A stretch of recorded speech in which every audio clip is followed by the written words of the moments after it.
안녕하세요, 미스터리 큐브입니다. 한국의 기괴 사건 시리즈를 만들면서 여러가지 사건을 조사해볼 기회가 있었는데요. 오늘 소개할 이야기 역시 저번 영상에 이어서 한국의 기괴한 사건들 4가지를 뽑아봤습니다. 영상의 소재 특성상 오늘 이야기 중에는 불쾌감을 느끼실 수도 있는 묘사들이 있음을 알려드립니다. 1997년 8월 14일 제주시에 위치한 관덕정. 이날 오전 8시경 이 부근을 지나던 한 남성은 길 위에 쓰러져 있는 한 여성을 발견합니다. 여성은 온몸에 혈흔이 낭자한 채였는데요. 남성은 곧바로 경찰에 신고했고 여성은 목숨을 건졌지만 한쪽 눈을 실명하고 말았습니다. 그런데 얼마 떨어져 있지 않은 인근에서 또 다른 피해자가 한 명 더 발견되었습니다. 이곳은 한창 철거가 진행되던 공사 현장이었는데요. 이곳에서 발견된 것은 옷을 걸치지 않은 채 쓰러져 있던 어느 여성이었습니다. 안타깝게도 먼저 발견된 피해자와는 다르게 이미 이 여성은 목숨을 잃은 상태였다고 합니다. 숨진 여성은 근처 단란주점에서 일하던 30대 여성 고모씨, 그리고 가까스로 살아남은 여성은 고모씨가 일하던 주점의 사장 현모씨였습니다. 사건 당일 새벽 3시경 함께 귀가 중이던 두 사람은 신원을 알 수 없는 괴한에게 습격을 받았던 것인데요. 범인은 사장이었던 현씨는 그대로 둔 채 고씨를 공사 현장까지 끌고 가서 범행을 또 저질렀던 것입니다. 사건 현장에서는 따로 지문 등이 확인되지 않았고 근처에 있던 담배 꽁초만이 유일한 증거물이었는데요. 경찰이 꽁초에서 확인한 범인의 혈액형만이 사실상 유일한 단서나 마찬가지인 셈이었습니다. 이때 밝혀낸 유력한 용의자의 혈액형은 A형이었는데요. 당시는 CCTV나 블랙박스 등이 거의 없었던 시절이어서 수사에 굉장한 난항을 겪었다고 전해집니다. 얼마 뒤 갑자기 경찰서에 전화가 한 통 걸려옵니다. 어느 남성의 전화였는데요. 남성은 관덕정에서 일어났던 사건의 범인이 바로 자신이었다고 밝혔습니다. 그리고는 자신을 절대 못 잡는다는 조롱까지 남겼는데요. 이 남성의 전화는 공중전화에서 걸려온 것임이 밝혀지게 됩니다. 해당 공중전화에서 지문을 채취해 조사한 결과 유력한 용의자인 남성을 한 명 체포할 수 있었습니다. 남성은 당시 28살의 김모 씨였는데요. 그는 8월 3일과 9월 23일에도 사건을 저지른 혐의가 있었습니다. 그것도 관덕정 인근에서 벌어진 사건들이었기 때문에 사실상 그가 관덕정 사건의 범인이 확실해 보였습니다. 경찰이 김 씨를 강하게 추궁하자 그는 자신이 범인이 맞다고 자백하게 되는데요. 김 씨의 자백에 따르면 당시 새벽에 근처를 지나가던 중 피해자 두 사람이 싸우는 것을 보게 되었고 그는 다른 목격자들이 없다는 것을 이용해서 두 사람의 금품을 갈취하기로 마음먹게 되었다고 합니다. 주변에 있던 돌을 주어 두 사람을 공격했지만 숨진 고 씨가 자신을 끝까지 따라왔기 때문에 결국 공사 현장까지 끌고 가버렸다고 진술합니다. 사건 현장 검증까지 태연하게 진행했던 김 씨. 그런데 현장 검증 도중 갑자기 돌발 행동을 벌였습니다. 갑자기 자신은 범인이 아니다라고 말했던 것인데요. 김 씨는 자신이 자백한 내용은 전부 TV와 신문에서 본 것이며 전과자라고 차별받는 것이 화가 나서 경찰에 앙심을 품고 벌인 행동이라는 것이었습니다. 하지만 김 씨의 진술들 중에는 범행 도구가 돌이었다는 것과 더불어 피해자들이 쇼핑백을 갖고 있었다는 등 언론에 자세히 노출되지 않은 사실들이 있었습니다. 범인이 아니고서야 알 수 없는 일들이었는데요. 최소한 그가 목격자라는 것을 전제로 다시 조사했지만 별다른 성과가 없었다고 합니다. 결정적으로 담배꽁초에서 발견된 혈액형은 A형이었는데요. 김 씨의 혈액형은 O형으로 서로 달랐기 때문에 법원에서는 증거 불충분으로 이 사건에 대해선 무혐의를 적용하고 그가 벌였던 다른 두 사건만 유죄를 인정하여 징역 8년형을 선고하게 되었습니다. 결국 사건은 다시 미궁으로 빠지나 싶었지만 시간이 많이 흐른 2012년 한 방송에서 또 다른 증언이 나옵니다. 사건 당시 근처에서 택시를 몰던 한 택시기사가 수상한 남성 승객 한 명을 탑승시켰다는 것이었는데요. 남성의 옷에 피가 묻어 있었고 그냥 어디서 싸웠나 보다 하고 대수롭지 않게 여겼다고 합니다. 방송에 나온 택시기사의 증언을 토대로 작성된 수상한 승객의 몽타주가 바로 이 사진입니다. 과연 이 몽타주 속 남성이 이 사건의 범인이었을까요? 결국 이 사건은 2012년 8월 14일부로 시효가 만료되어 이제는 완전히 미제 사건이 되어버리고 말았습니다.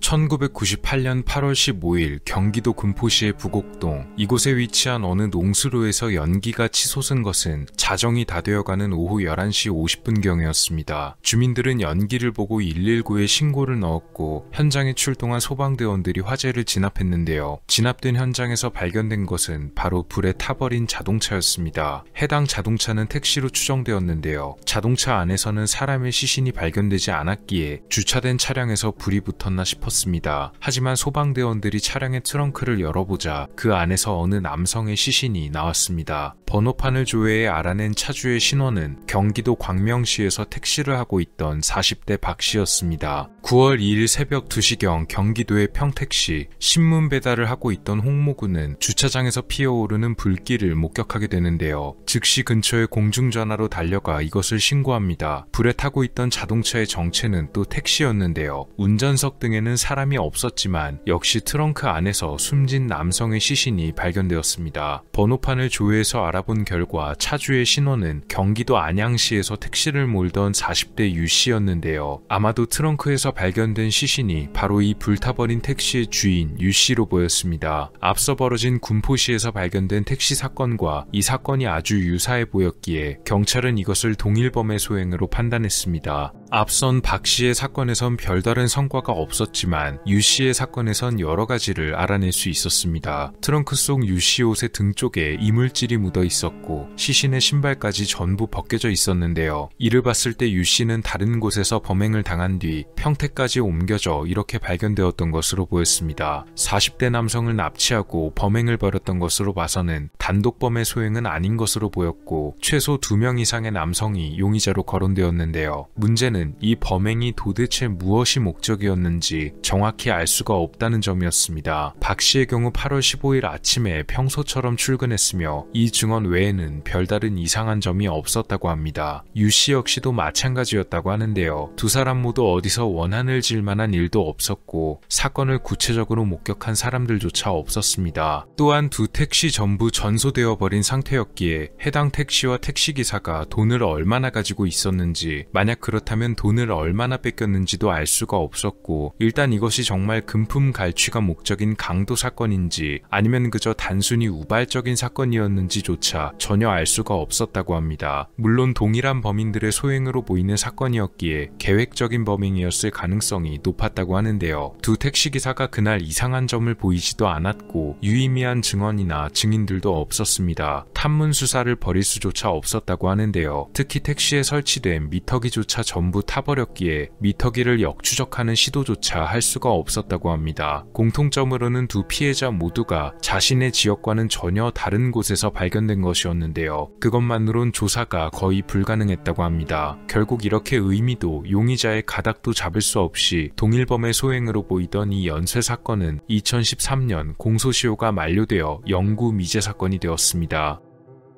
1983년 3월 17일 오후 10시 50분경 강동에 위치한 강동 카바레는 영업 종료 시간을 앞두고 있었습니다. 약 10분 정도 종료 시간을 남기고 있었지만 홀 안에는 손님들이 아직 많이 남아 있었다고 하는데요. 이 강동 카바레는 원래 모 영화 감독의 부인이던 어느 여배우와 그 동생 소유의 호수 카바레였다가 다른 사람에게 매각되어 강동 카바레란 이름으로 운영 중이었고 천호동 일대에서 운영되던 업소 중 가장 규모가 컸다고 합니다.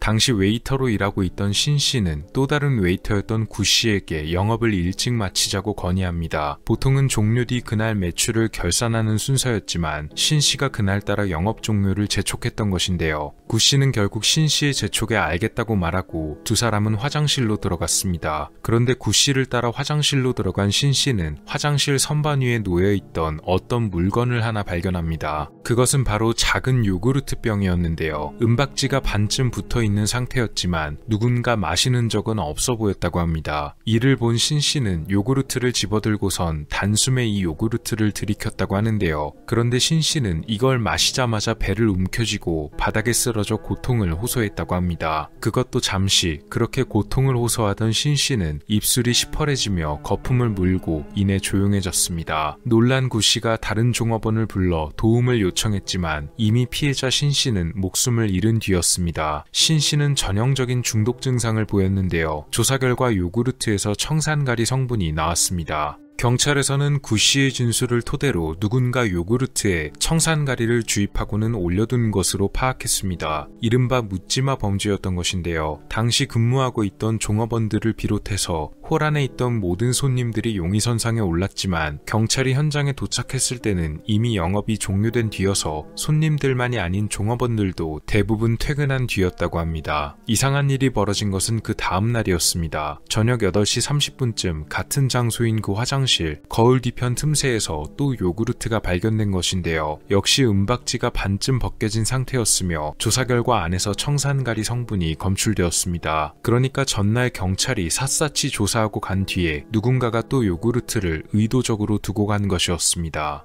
업장 측에서는 그날 영업 시작 전에도 없었던 것이고 영업 도중에도 발견되지 않았던 것이기 때문에 용의자가 손님들 중에 있을 것이라고 강하게 의심합니다. 이들은 출입문을 막고 손님들을 못 나가게 막은 다음 경찰에 신고하여 이들의 조사를 의뢰합니다. 당시 손님들은 약 30명 정도가 있었다고 하는데요. 문제는 출동한 경찰들이 손님들을 제대로 조사하지 않고 신분 확인조차 하지 않은 채 돌려보냈다는 것입니다. 손님들 중에 용의자가 있었을 가능성이 높기도 했고 만약 이들 중 용의자로 보이는 사람들이 없다면 그날 출입했던 다른 손님들을 타겟으로 조사 대상을 더 좁혀갈 수도 있었던 것인데요. 이들을 모두 그냥 돌려보냄으로써 결정적 단서를 놓친 것입니다. 결국 종업원들만을 대상으로 조사를 벌이게 되었는데요. 이들 중 당시 20살이던 여종업원에게서 증언을 확보합니다. 신 씨의 사건이 벌어졌던 17일 밤에 어느 40대 여성이 자신의 옷을 맡기면서 요구르트 한 병을 함께 맡기려고 했다는 내용이었는데요. 하지만 옷까지만을 맡길 수 있다는 규정 때문에 다른 건 맡아줄 수가 없어 거절했다고 합니다. 경찰에서는 여성을 유력한 용의자로 보고 조사에 나섭니다. 약 150cm 후반의 키를 가진 목소리가 탁한 여성. 그러나 이후에 문제가 하나 발생합니다. 해당 여종업원의 진술이 오락가락했기 때문이었는데요. 처음에는 옷만 맡아줬다고 했다가 나중에는 요구르트도 맡아줬다고 말을 바꾸기도 했고 여성이 40대인지 아닌지도 확실치가 않으며 나이도 목소리만으로 판단한 것이라고 말하기도 했습니다. 기묘한 사건은 또 한 번 벌어지게 되었는데요. 근처에 있던 또 다른 업소에서 누군가 최루액이 담긴 캡슐을 밟아서 터뜨리는 기괴한 사건까지 발생하고 말았습니다. 손님과 종업원들 모두가 대피하고 말았던 이 최루 사건은 치밀한 계획 범죄로 보였는데요. 경찰에서는 혹시 이 일련의 모든 사건들이 근처 업소들의 영업 방해를 목적으로 벌어진 것이 아닌가 했지만 뚜렷한 단서도 잡지 못한 채 흐지부지하게 끝나고 말았습니다.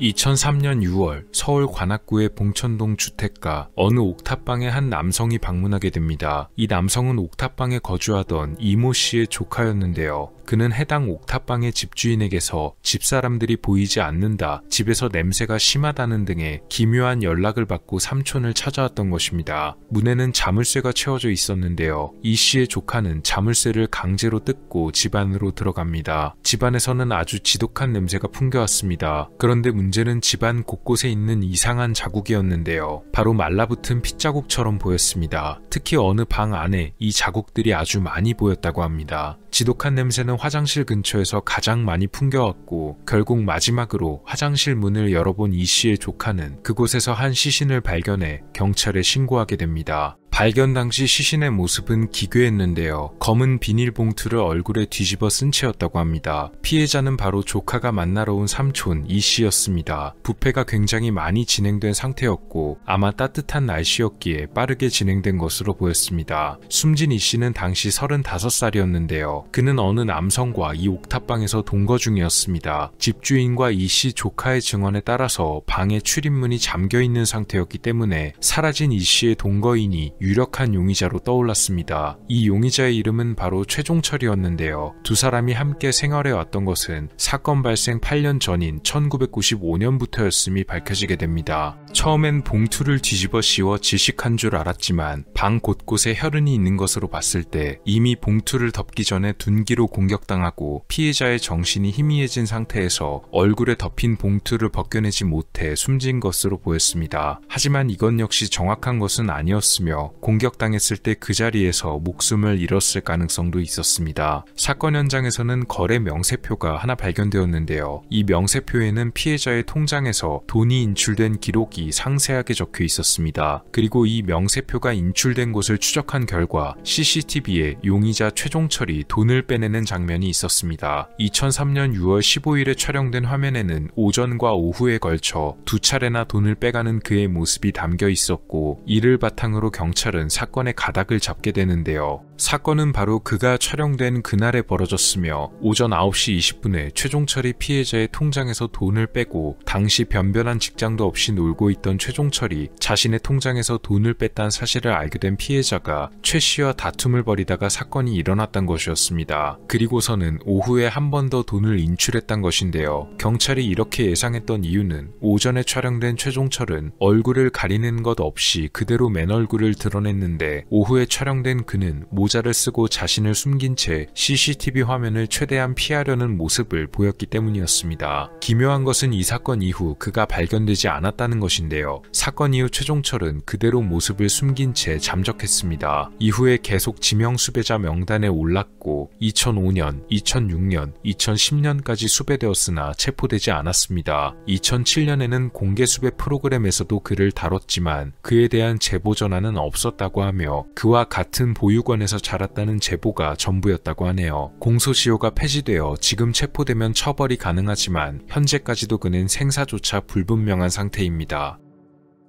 대다수 사건들이 현재까지 미제로 남아 있습니다. 어떤 사건은 시효가 만료되어 영구 미제 사건이 되었고, 또 어떤 사건은 아직까지 진행 중인 상태인데요. 최소한 현재까지 남은 사건만큼이라도 언젠가는 꼭 해결되기를 바랄 뿐입니다. 한국의 기괴 사건, 4가지 기괴 사건에 관한 두 번째 이야기였습니다.